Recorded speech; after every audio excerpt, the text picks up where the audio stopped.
آج ہم آپ کو عربی ادب سے ایک دلچسپ قصہ سناتے ہیں۔ اس کا ترجمہ توقیر بملا صاحب نے کیا ہے۔ ایک نہایت شاطر اور ماہر چور نے چوری کی خاطر مہنگا لباس زیب تن کر کے معزز اور محترم دکھائی دینے والے شہر جیسا حلیہ بنایا اور صرافہ بازار میں سنار کی ایک دکان کے اندر چلا گیا۔ سنار نے جب اپنی دکان میں وضاحت سے نہایت ہی رائس اور محترم دکھائی دینے والے شہر کو دیکھا، اس کا نورانی چہرہ چمک رہا تھا، تو سنار کو ایسے لگا جیسے اس کی دکان کے باغ جاگ گئے ہیں۔ اسے پہلی دفعہ اپنی چھوٹی سی دکان کی عزت و وقار میں اضافے کا احساس ہوا۔ سنار نے آگے بڑھ کے شیخ کا استقبال کیا۔ شیخ کے بحروپ میں چور نے کہا، آپ سے آج خریداری تو ضرور ہوگی، مگر اس سے پہلے بتائیں کیا آپ کے لیے ممکن ہے آپ اپنے صحابت میں سے ہمارے ساتھ مسجد بنانے میں حصہ ڈالیں؟ اس نیک کام میں آپ کا حصہ ہاں وہ 1 درہم ہی کیوں نہ ہو۔ سنار نے چند درہم شیخ کے حوالے کیے ہی تھے کہ اسی اثنا میں ایک لڑکی جو در حقیقت چور کی ہی ساتھی تھی دکان میں داخل ہوئی اور سیدھی شیخ کے پاس جا کے اس کے ہاتھوں کو بوسہ دیا اور التجائیہ لہجے میں اپنے اور اپنے اہل و عیال کے لیے خیر و برکت کی دعا کے لیے کہا۔ سنار نے جب یہ منظر دیکھا تو اس سے رہا نہ گیا اور معذرت خانہ لہجے میں کہنے لگا، اے محترم شیخ، لا علمی کی معافی چاہتا ہوں، مگر میں نے آپ کو پہچانا نہیں۔ لڑکی نے یہ سن کر تعجب کا اظہار کیا اور سنار سے مخاطب ہو کے کہنے لگی، تم کیسے بد نصیب انسان ہو، برکت، علم، فضل اور رزق کا سبب خود چل کے تمہارے پاس آ گیا ہے اور تم اسے پہچاننے سے قاصر ہو۔ لڑکی نے شیخ کی طرف اشارہ کرتے ہوئے کہا، یہ فلاں علاقے کے مشہور و معروف شیخ ہیں، انہیں انسانوں کے بھلے کے سوا کسی چیز کی حاجت نہیں، لوگ ان کی ایک جھلک دیکھنے کے لیے بےتاب رہتے ہیں۔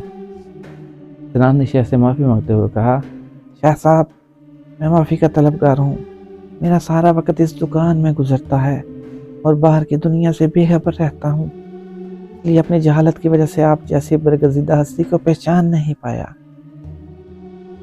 شیخ نے سنار سے کہا، کوئی بات نہیں، انسان خطا کا پتلا ہے، غلطی میں نادم ہونے والا شخص خدا کو بہت پسند ہے۔ تم ایسا کرو، ابھی میرا یہ رومال لے لو اور 7 دن اس سے اپنا چہرہ پونچھتے رہو۔ 7 دنوں کے بعد یہ رومال تمہارے لیے ایسی برکت اور ایسا رزق لے کے آئے گا جہاں سے تمہیں توقع بھی نہ ہوگی۔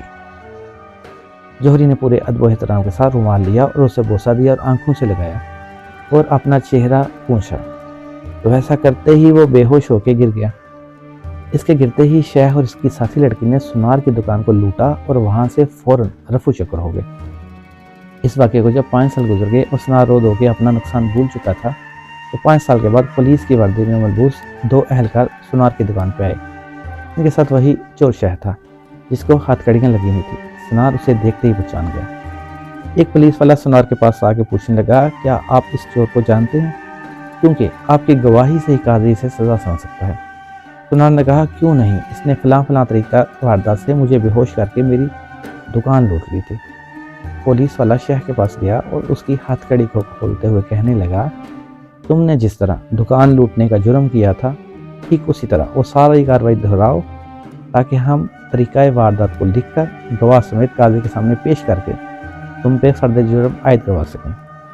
شیخ نے بتایا کہ میں اس طرح داخل ہوا اور یہ کہا، اور میری مددگار لڑکی آئی، اس نے یہ بات کی، پھر میں نے رومال نکال کے دکاندار کو دیا۔ پولیس والے نے جیب سے ایک رومال نکال کے شیخ کو تھمایا۔ شیخ نے سنار کے پاس جا کے اسی طریقے سے اسے رومال پیش کیا، تو پولیس والا سنار سے کہنے لگا، جناب آپ بالکل ٹھیک اسی طریقے سے رومال کو چہرے پہ پھیریں جیسے اس دن پھیرا تھا۔ سنار نے ایسا ہی کیا اور پھر وہ بے ہوش ہو گیا۔ شیخ نے اپنے دوستوں کی مدد سے دوبارہ دکان لوٹ لی، جنہوں نے پولیس کا بیس بدل رکھا تھا۔ دوستو، آج ہمارے ملک کا بالکل یہی حال ہے۔ ہر 5 سال بعد چور بیس بدل کر ہمارے پاس آتے ہیں اور چکنی چپڑی باتوں سے ملک اور عوام کا سامان لوٹ کے پتلی گلی سے نکل لیتے ہیں۔ ہر دفعہ ایک نیا منظر، نیا لباس، نیا بہروپ، نئی شکل اور نیا حربہ، جس سے عوام دھوکہ کھا کے اعتبار کرتی ہے اور آخر میں محافظوں سمیت نکلتا وہی چور ہے۔